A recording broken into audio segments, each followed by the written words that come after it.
Dulu, aku fikir aku ada banyak masa. Aku fikir kalau aku tak balik tahun ni, tahun depan masih ada. Tapi aku silap. Raya tahun ni jadi raya terakhir untuk mak.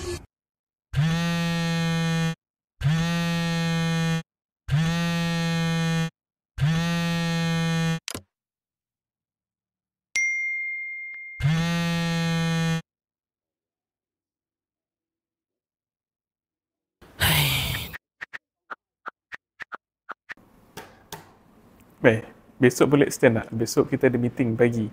Penting lah. Tak dapat balik raya lagi.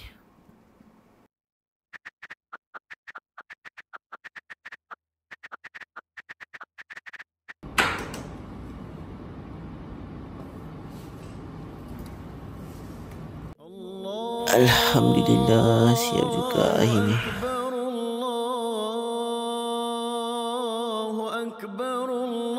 Lah, aku tak hantar rupanya.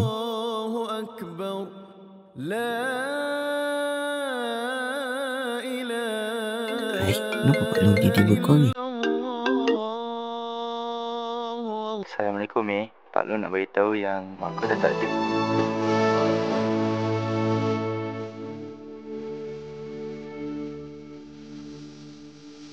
Amir? Amir?